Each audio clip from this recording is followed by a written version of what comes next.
Good evening to all. Yesterday we discussed about the topic of geometry. By using distance formula, we learn about to prove isosceles triangle, equilateral triangle and right angle triangle. Again, we are going to start by recap of yesterday's topic. Yesterday we learned about geometry, questions of geometry and we discussed about for proving of triangles. Whenever you have given three types of vertices, coordinates of vertices like a 1, 2, b 3, 4 and c 5, 6. कल हमने क्या पढ़ा था उसी को बेटा आज हम रिवाइज कर रहे हैं, हिंदी में समझा देता हूँ। कल मैंने जो पढ़ा था आज हम जो पढ़ने जा रहे हैं कि कल उसी से रिलेटेड टॉपिक है। कल अपन ने सीखा कि जब कभी भी हमें ट्राइंगल्स के तीन वर्टिसेस पता हो और उसके तीनों की कोऑर्डिनेट भी पता हो, जैसे ए एक वर्टेक्स है उसके कोऑर्डिनेट है 1, 2, एक वर्टेक्स है बी उसके कोऑर्डिनेट है 3, 4 एंड एक वर्टेक्स है सी उसके कोऑर्डिनेट है 5, 6। तो कल हमने ये सीखा कि अगर क्वेश्चन हमसे कहे कि प्रूफ करो ये ट्राइंगल आइसोस्केलेस है तो हम लोग कैसे प्रूफ करेंगे। अगर ये क्वेश्चन हमसे कहे कि प्रूफ करो triangle is equilateral triangle, then how will we prove this type of questions. And suppose question is saying you have to show that this is a right angle triangle, तब हमें क्या करना है, we have to do what. तो यही अपन को पता करना था। तो हमने बताया था सबसे पहले you have to find A B B C and C A. अभी अपन कल का रिकैप कर रहे हैं बेटा, उससे रिलेटेड मैंने फिर क्वेश्चंस भी दिए थे। तो डिस्टेंस फॉर्मूले का यूज करके अपन पहले ए बी निकालते हैं। एक x1 y1 होता है हमारी नजरों में, एक x2 y2 होता है। डिस्टेंस फॉर्मूला अप्लाई करते हैं, ए बी आती है। BC निकालने के लिए बेटा x1 y1 हम इसको मान लेते हैं, x2 y2 इसको किसी को भी मान सकते हैं, x1 y1 x2 y2। BC आ जाती है। ऐसी CA, तो फिर हम लोग CA निकालते हैं। अगर इन तीनों में कोई दो इक्वल आ जाए, चाहे वो AB और BC हो या तो वो BC और CA हो या वो CA और AB हो, अगर वो बराबर है तो हमारा आइसोस्केलेस ट्रायंगल प्रूव हो जाता है। इक्विलेटरल ट्रायंगल के लिए वो तीनों साइड इक्वल हो जाती है, AB बराबर BC बराबर CA। इक्विलेटरल ट्रायंगल के लिए तीनों बराबर हो जाती है। राइट एंगल ट्रायंगल के लिए मैंने लिखा नहीं क्योंकि मैं सोच रहा था तुम लोग को समझाते हुए लिखूंगा कि फॉर राइट एंगल ट्रायंगल क्या होता है, तीनों साइड में जो सबसे बड़ी होती है उसका स्क्वायर, जो सबसे बड़ी साइड होती है। फॉर एग्जांपल जैसे मैंने बोला कि सबसे बड़ी CA है, CA जो है ये लार्जेस्ट है, तो जो सबसे बड़ी साइड होती है उसका स्क्वायर, सबसे बड़ी वाली साइड का स्क्वायर यानी CA स्क्वायर, वो इक्वल होना चाहिए छोटी वाली साइड्स के स्क्वायर के सम के। तो AB और BC बची ना, तो AB का स्क्वायर, BC बची BC का स्क्वायर और दोनों का सम। यानी राइट एंगल ट्रायंगल के लिए AB, BC और CA में जो भी बड़ी है आपकी उसका स्क्वायर बाकी दोनों छोटी वाली साइड के स्क्वायर के सम के बराबर हो तो वो राइट एंगल हो जाता है। कभी कभी पेपर में इस तरह का वर्ड लिखकर आ जाता है कि isosceles right angle triangle proof करो। Isosceles right angle triangle, right angle triangle, इस तरह का अगर आपको वर्ड आए कभी भी लिखकर कि ये प्रूफ करके दिखाओ, आपको दिया क्या गया होगा, you have given a triangle with 3 vertices and also you have given coordinate of these vertices and then you need to prove that triangle is right angled isosceles. Then first of all you have to show that two sides are equal and then also you have to show that the square of the largest side is equal to the sum of the squares of two smallest sides. Okay, यानी आपको हिंदी में बता दूं अब क्या करना है। जब भी इस तरह का वर्ड आता है कि isosceles right angle triangle proof करो तो आपको पहले दो साइड बराबर दिखानी है, क्योंकि आइसोस्केलेस लिखा है इसलिए वो दो साइड भी बराबर होंगी और राइट एंगल भी दिखाना है तो ये दिखाना पड़ेगा कि सबसे बड़ी वाली का स्क्वायर, सबसे बड़ी वाली का स्क्वायर छोटी वाली के स्क्वायर्स के सम के बराबर है। यानी आपको ये वाली सिचुएशन भी दिखानी होगी और ये वाली भी सिचुएशन दिखानी होगी। किसके लिए, जब आता है कि आइसोस्केलेस राइट एंगल ट्रायंगल है। तो आइसोस्केलेस वर्ड को फॉलो करने के लिए दो साइड बराबर होनी चाहिए और राइट एंगल को फॉलो करने के लिए बड़ी वाली का स्क्वायर छोटी वाली के स्क्वायर्स के सम के बराबर होना चाहिए। ये हमने कल सीखा। आज हम क्या सीखने वाले हैं वो देखते हैं। सो पहले ये बेटा कल का रिवीजन था। Now we are going to start of today's topic. Thank you, please see. तो बेटा अब ज्योमेट्री का ही अगला टॉपिक है। आपने ट्राइंगल का कॉन्सेप्ट सीख लिया, ट्राइंगल का कि ट्राइंगल हो उसके तीनों वर्टेक्स आपको पता हो। आपने ट्राइंगल का सभी ने कॉन्सेप्ट सीख लिया ट्राइंगल का कि ट्राइंगल दिया हो आपको, उसके तीनों वर्टेक्स के कोऑर्डिनेट पता हो, कैसे उसको आइसोस्केलेस प्रूफ करते हैं, कैसे उसको इक्विलेटरल प्रूफ करते हैं और कैसे हम लोग उसको राइट एंगल्ड आइसोस्केलेस प्रूफ करते हैं या राइट एंगल्ड प्रूफ करते हैं। सेम वही टॉपिक अब हमारा गिवन क्या होगा। अब बात करते हैं क्वाड्रिलेटरल की। अब आपका ट्रायंगल का टॉपिक खत्म हो गया। अब हम लोग डिस्कस करेंगे, now we are going for to discuss of chapter और topic of quadrilateral in which you have given coordinates of all vertices. जैसे हमें ट्रायंगल में तीनों के वर्टेक्स पता होते थे, ए मतलब तीनों वर्टेक्स के कोऑर्डिनेट पता होते थे, ए के, बी के, सी के। ऐसी क्वाड्रिलेटरल में क्या होगा, ये क्वाड्रिलेटरल होता है, मैंने बनाया हुआ है छोटा सा, जिसमें 4 वर्टेक्स होते हैं, ए बी सी और डी। चेन वाइज देखो, चेन वाइज लिखते हैं, ए बी सी और यहाँ डी, ऐसे चेन चलती है, ए बी सी डी। तो आपको सबके वर्टेक्स पता होंगे, सारे वर्टेक्स के कोऑर्डिनेट्स आपको पता होंगे। You have given in each and every question the coordinates of all vertices of any type of quadrilateral. Sir जब हमें सारे कोऑर्डिनेट्स पता होंगे तो हमें क्या करना होगा अपनी तरफ से, हमें ये करना होगा कि हमें कभी उस क्वाड्रिलेटरल को पैरेललोग्राम प्रूफ करना होगा। जैसे ट्रायंगल के क्वेश्चन होते थे ना, कभी आइसोस्केलेस प्रूफ करना होता था, कभी इक्विलेटरल प्रूफ करना होता था, कभी आपको राइट एंगल प्रूफ करना होता था, कभी आइसोस्केलेस राइट एंगल प्रूफ करना होता था। वैसे ही क्वाड्रिलेटरल के क्वेश्चन में, वैसे ही आपको क्वाड्रिलेटरल के क्वेश्चन में कभी पैरेललोग्राम प्रूफ करना होगा, कभी रेक्टेंगल प्रूफ करना होगा, कभी रम्बस प्रूफ करना होगा और कभी स्क्वायर प्रूफ करना होगा। क्या करना होता है ऐसे क्वेश्चन के लिए, यूज किसका है, यूज एप्लीकेशन यानी यूज आप अगेन करोगे डीएफ। सर डीएफ क्या है, डिस्टेंस फॉर्मूला। आप काय का यूज करोगे, डिस्टेंस फॉर्मूला का। सर डिस्टेंस फॉर्मूला का कैसे यूज करेंगे, वही चीज, आपको बेटा ए के कोऑर्डिनेट्स पता होंगे, आपको बी के कोऑर्डिनेट्स पता होंगे। अब जरूरी नहीं है ए बी सी डी नाम लिख कर आए, डरना नहीं है। आपको मैं एक एग्जांपल दे रहा हूं कि ए बी सी डी नाम हो सकते हैं, नाम पी क्यू आर एस भी हो सकते हैं, नाम एक्स वाई जेड डब्ल्यू भी हो सकते हैं, कुछ भी हो सकते हैं। तो आपको क्या करना है, आपको ए और बी के जैसे 4 पॉइंट है उनके कोऑर्डिनेट्स पता है। अब हम ये क्वाड्रिलेटरल मिटा के एक एग्जांपल ले लेते हैं, समझना। सपोज आपको ए दिया है, बी दिया है, सी दिया है। ए के कोऑर्डिनेट्स मान लो आपको दिए 1,2, बी के कोऑर्डिनेट्स आपको दिए सपोज 3, 4, सी के कोऑर्डिनेट्स दिए 5, 6 मान के चल रहे हैं। सपोज डी के कोऑर्डिनेट्स दिए 7, 8। तो आपको क्या करना है, ए बी सी और डी चारों कोऑर्डिनेट्स आपको दिए और कोऑर्डिनेटर भी हम साइड से ऐसा बना देते हैं, ये ए बी सी और डी, ठीक है ना। तो आप पहले ए बी निकालोगे डिस्टेंस फॉर्मूला का यूज करके, क्योंकि आपको ए भी पता है बी भी पता है, तो आप डिस्टेंस फॉर्मूला का यूज करके किसी को भी x1 y1 और किसी को भी x2 y2 मान के डिस्टेंस फॉर्मूले से ए बी निकाल सकते हो। फिर आप BC भी निकाल सकते हो, जैसे BC पे आओगे तो आप B को x1 y1 मान लेना, इसको x2 y2, ऐसी CD निकाल सकते हो, ऐसी DA निकाल सकते हो। तो आपको सारी डिस्टेंसेस निकालनी है। ऐसी AC भी निकालनी है,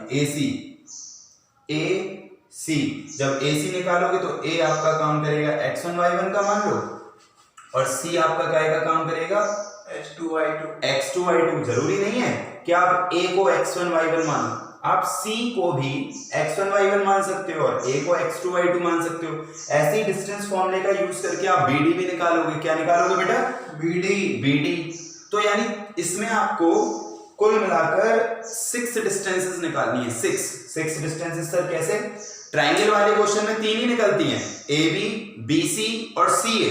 ट्रायंगल वाले में 3 निकलती हैं, AB BC और CA, लेकिन क्वाड्रिलेटरल में 6 निकलती हैं, AB BC CD DA यानी A और B के बीच की दूरी, B और C के बीच की दूरी, C और D के बीच की दूरी, D और A के बीच की दूरी, फिर A और C AC डायगोनल के लिए A और C के बीच की दूरी, B और D के बीच की दूरी, ठीक है ना।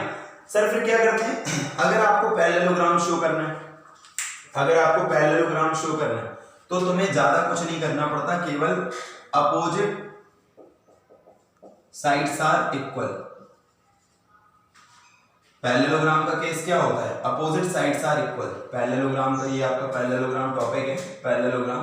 तो पैरेललोग्राम वाले केस में आपको कुछ नहीं दिखाना है, केवल अपोजिट साइड्स आर इक्वल दिखाना है, बस अपोजिट साइड्स आर इक्वल। यानी पैरेललोग्राम जब भी कोई क्वेश्चन हो क्वाड्रिलेटरल का, चारों वर्टेक्स पता हो आपको, A पता हो, B पता हो, C पता हो, D पता हो, और क्या प्रूफ करना हो पैरेललोग्राम, तो आप केवल अपोजिट साइड बराबर दिखा दो। डायगोनल्स की जरूरत नहीं है पैरेललोग्राम में। जब आपको पैरेललोग्राम शो करना हो तो डायगोनल्स की जरूरत नहीं है। यानी आप क्या करोगे, आप A और B के बीच की दूरी निकालोगे, AB BC, CD और DA। बस AC और BD निकालने की जरूरत नहीं है। किसके केस में? पैरेललोग्राम वाले केस में। बस अपोजिट साइड बराबर दिखानी होती है। जैसे हम इस एग्जांपल में देखें तो अपोजिट साइड बेटा कौन कौन होंगी? देखो AB, एक ये होगी AB, किसके साथ अपोजिट होगी? DC के साथ। तो AB अगर बराबर आ जाए DC के, यानी यहां हमने लिखा AB अगर बराबर आ जाए DC के, कॉमा कॉमा AD बराबर किसके आ जाए? BC के, AD बराबर आ जाए BC के, ठीक है ना। अपोजिट साइड बस बराबर आ जाए, यानी AB बराबर आ जाए DC के और AD बराबर आ जाए BC के, बस काम खत्म, वो आपका पैरेललोग्राम हो गया। सर ऐसा तो रेक्टेंगल में भी होता है, अपोजिट साइड तो रेक्टेंगल में भी बराबर होती है, फिर हम लोग कैसे रेक्टेंगल वाले केस में क्या करते हैं वो समझो बेटा। नो डाउट कि रेक्टेंगल में भी अपोजिट साइड बराबर होती है, ये बात मैं मानता हूं कि रेक्टेंगल में भी अपोजिट साइड बराबर होती है, लेकिन रेक्टेंगल के डायगोनल्स भी बराबर होते हैं। तो रेक्टेंगल वाले केस में तुम्हें डायगोनल्स भी बराबर दिखाने पड़ेंगे। डायगोनल बोले तो AC और BD, यानी for in case of rectangle you also have to show diagonals are equal, यानी रेक्टेंगल में आप 6 साइड निकालोगे। अगर कभी कोई क्वेश्चन आपका रेक्टेंगल का है, रेक्टेंगल का, तो आप A और B के बीच की दूरी निकालोगे AB, आप BC निकालोगे, आप CD निकालोगे, आप DA निकालोगे, DA, फिर आप AC भी निकालोगे, यानी A और C के बीच की दूरी भी निकालोगे और B और D के भी बीच की दूरी निकालोगे। अभी मैं एक एग्जांपल लेके भी क्लियर कर दूंगा, लेकिन पहले ये कंडीशंस याद होनी चाहिए। यानी इसके लिए क्या है? Opposite sides are equal, opposite sides are equal, ये तो आपको दिखाना ही है कि opposite sides are equal and diagonals are equal, diagonals are equal, ये चीज है बेटा। आपको ये दिखाना है कि अपोजिट साइड बराबर होती है और आपको ये भी दिखाना है कि डायगोनल्स भी बराबर होते हैं। ये चीज पे फोकस करना दोनों। ऐसे रोम्बस वाले केस में क्या करेंगे सर? रोम्बस वाले में आपको केवल इतना दिखाना है all sides are equal. Rhombus वाले केस में आपको ये दिखाना है ऑल साइड्स आर इक्वल, यानी आपको A पता होगा, B पता होगा, C पता होगा, D पता होगा। डिस्टेंस फॉर्मूले का यूज करके आप AB निकालोगे, BC निकालोगे, CD निकालोगे और DA निकालोगे, चारों बराबर आनी चाहिए बस, तो वो रम्बस हो गया। और चारों साइड बराबर के साथ साथ अगर डायगोनल भी बराबर आए तो वो स्क्वायर होगा, यानी स्क्वायर के लिए आपको दो बातें फिर करनी पड़ेगी, ऑल साइड्स आर इक्वल, यानी अगर क्वेश्चन स्क्वायर का है तो साइड्स के साथ साथ आपको डायगोनल्स भी निकालने पड़ेंगे। डायगोनल्स बोले तो AC भी निकालना पड़ेगा और BD भी निकालना पड़ेगा, तो और वो बराबर आने चाहिए, एंड डायगोनल्स आर इक्वल।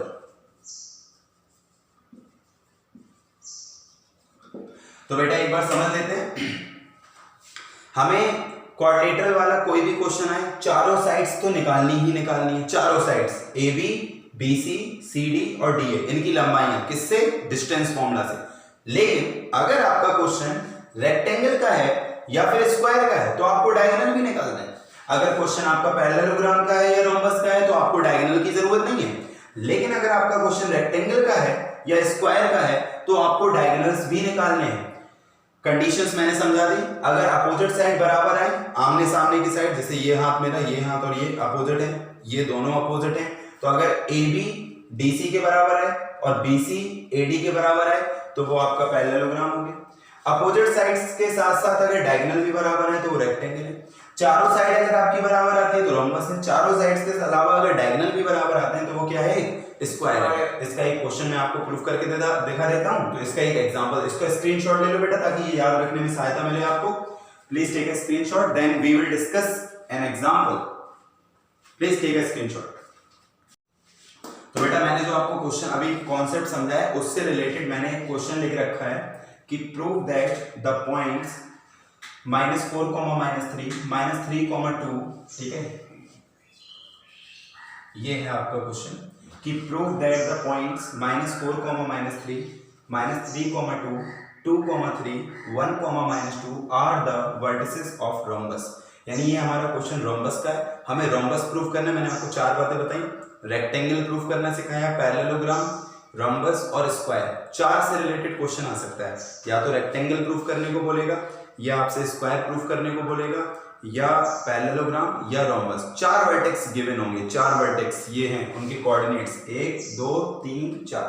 नाम नहीं डाले, नाम आप अपने हिसाब से डाल सकते हो कुछ भी, जैसे आपने एक का नाम डाल दिया ए। एक बात याद रहे, नाम सीरियल वाइज डाले जाएंगे, ये नहीं आपका मैंने इसको ए डाला फिर आपका मैंने इसको बी डाल दिया, इसको डी फिर इसको सी, गलत हो जाएगा। Serial wise A B C D. अब आप इनके बीच की दूरियां निकालोगे, 4 दूरियां मैंने बोला डिस्टेंसेस निकालनी है, A B B C C D. ये मैं रफली फिगर बना देता हूं, इस तरीके से एक क्वाड्रिलेटरल होता है, रफली फिगर बनाने से क्या है कंफ्यूजन नहीं आएगी। ए बी सी और डी, तो आपको डिस्टेंसेस निकालनी है, ए और बी के बीच की दूरी, बी और सी के बीच की दूरी, सी और डी के बीच की दूरी, डी और ए के बीच की दूरी। क्योंकि हमें रोम्बस प्रूव करना है तो हमें डायगोनल्स की जरूरत नहीं है, यानी हमें ए सी और बी डी निकालने की जरूरत नहीं है, क्योंकि क्वेश्चन रोम्बस का है। रोम्बस में हमें बस चारों साइड बराबर दिखानी होती है, A B B C C D और डी ए। अगर ये क्वेश्चन स्क्वायर का होता, अगर ये क्वेश्चन रेक्टेंगल का होता तो हमें डायगोनल्स की भी जरूरत होती, यानी हमें डायगोनल्स की जरूरत केवल 2 केसेस में होती है, एक स्क्वायर वाले केस में और एक रेक्टेंगल वाले केस में। बट रोम्बस वाले केस में हमें डायगोनल्स की जरूरत नहीं होती, वहां पे बस हम चारों साइड्स बराबर दिखा देते हैं, हमारा काम हो जाता है। स्क्वायर वाले केस में चारों साइड्स के अलावा हमें डायगोनल्स भी बराबर दिखाने पड़ते हैं। पैरेललोग्राम वाले केस में हमें अपोजिट साइड बराबर दिखानी पड़ती है, लेकिन रेक्टेंगल वाले केस में हमें अपोजिट साइड्स के साथ साथ डायगोनल्स भी बराबर दिखाने पड़ते हैं। बात समझ में आ गई? यस। चलो, तो डिस्टेंस फॉर्मूला क्या कहता है? Distance formula h2 minus x1 का whole square plus y2 minus y1 का होल स्क्वायर। ये मैंने ऐसे ही, जिनको अभी भी याद ना हुआ हो इसलिए मैंने ये डिस्टेंस फॉर्मूला लिख दिया। अब चलो बारी है ए बी, ए और बी के बीच की दूरी निकालनी है, ए बी। तो ए मैंने उतारा, ए है आपका -4, -3। मैंने बी को नीचे उतारा, बी वो है -3, -2। ए और बी, ए को मैंने नीचे उतारा और बी को उतारा, तो ए के कोऑर्डिनेट्स हो गए -4, -3 एंड बी के हो गए -3, -2। तो ए को मैंने बोल दिया, इसको ना मान लिया x1 y1, ऐसे लिख दे रहा हूं यहां, ये आपका x1 हो गया, ये आपका y1 हो गया। इसको मैंने x2 बोल दिया और इसको मैंने y2 बोल दिया। हमने ये बोला है ये अपने ऊपर होता है, किसी को भी x1 और किसी को भी y1, किसी को भी x2 और किसी को भी y2 मान सकते हो आप। तो आप फॉर्मूला लगाओ, तो ए बी निकालना है तो under root x2 minus x1, तो x2 देखो पहले लिखा x2, तो x2 पहले ब्रैकेट लगा दो, ब्रैकेट फिर x2 का काम किससे करवा रहे हो? -3, तो -3, फिर लगा है माइनस, तो माइनस, फिर x1, तो x1 का काम कौन कर रहा है? -4। तो देखो ये माइनस, ये वाला माइनस फॉर्मूले वाला माइनस है, फिर x1 और x1 की वैल्यू कितनी है? -4, तो वो अलग से -4 ऐसे लिखोगे, फिर ब्रैकेट बंद करके स्क्वायर लगाओगे, प्लस BC मतलब ये y2 माइनस y1, तो y2 कितना है? 2, ब्रैकेट लगा दो, ब्रैकेट लगा, y2 की जगह 2, फिर माइनस है तो माइनस, फिर y1, तो y1 की जगह क्या लिखोगे? -3, तो y1 की जगह अलग से ऐसे ब्रैकेट लगा के -3, फिर ऐसे ब्रैकेट बंद और होल स्क्वायर। तो AB equal under root -3 minus plus, तो -3 और +4 का होल स्क्वायर प्लस यहाँ पे 2 और माइनस प्लस 5 का होल स्क्वायर। तो AB equal to under root 4 में 3 गया 1 का स्क्वायर 1 हो जाएगा, प्लस 2 और 5 7 का स्क्वायर क्या हो जाएगा? 2 और 5 7 का स्क्वायर 49। बताओ 7 का स्क्वायर नहीं आता, तो 3 होगा ना 5 की जगह। हाँ भाई सॉरी, यहाँ बेटा माइनस प्लस 3 हो जाएगा, वेरी गुड, माइनस प्लस, तो ये 3 हो जाएगा, तो 2 + 3 5 का स्क्वायर हो जाएगा 25, तो 25 + 1 क्या हो गया? 26। तो ये आ गया AB। अब बारी है BC की, B और C की बारी, तो अब हम लोग निकालेंगे BC। तो पहले हम अलग से B और C नोट कर ले रहे, B और C, तो B -3, 2 हमें BC निकालनी है। अभी हमने A और B के बीच की दूरी निकाली, वो हमने अलग से नोट किए थे। अब हमें BC निकालनी है, तो B को नोट करो -3, 2, C को नोट करो 2, 3 मान लो, तो B को हमने, ये x1 है हमारा, 2 हमारा y1 है, 2 हमारा नीचे वाला x2 है और ये हमारा y2 है। निकालो BC, तो BC equal under root, formula लिखा रखा है x2 माइनस x1, तो बड़ा ब्रैकेट लगा दिया और पहले x2, तो x2 का काम कौन कर रहा है 2, फिर माइनस माइनस होता ही है, फिर x1, तो x1 का काम कौन कर रहा है -3, तो -3 और फिर ब्रैकेट बनता whole square plus y2 minus y1, तो y2 कौन है बेटा 3 और y1 कौन है 2, तो 3 माइनस 2 का whole square under root 2 minus minus plus हो जाएगा, तो माइनस माइनस प्लस, तो 2 प्लस 3 5 होगा और 5 का स्क्वायर हो जाएगा 25 प्लस 3 में 2 चला गया 1 बचा 1, तो 1 का स्क्वायर 1 हो जाएगा, 1 का स्क्वायर लिख दो 1, तो कितना आ गया अंडर रूट 26। AB कितना आया था अंडर रूट 26। आपने BC भी निकाल लिया, यानी B और C के बीच की दूरी, तो वो भी अंडर रूट 26। ऐसे ही बेटा दो मैंने बता दी, अब आप C और D को उठाना, C को उठाना D को उठाना, एक को मानना x1 y1, एक को मानना x2 y2, CD निकालना CD, वो भी रूट 26 आएगी। फिर आप DA निकालना, D उठाना A उठाना, D उठाना और A उठाना, किसी को भी x1 y1 किसी को भी x2 y2 मान के DA निकालना, वो भी रूट 26 आ जाएगी। चारों बराबर हो गई, प्रूव हो गया कि हमारा एक कोऑर्डिनेटर कैसा होगा, एक रोम्बस। ठीक है, तो इस तरीके के क्वेश्चन बेटा आज आपको मिलने वाले हैं, उनको ट्राई करना। ठीक है, तो नोट कर लो उसको, मतलब स्क्रीनशॉट ले लो।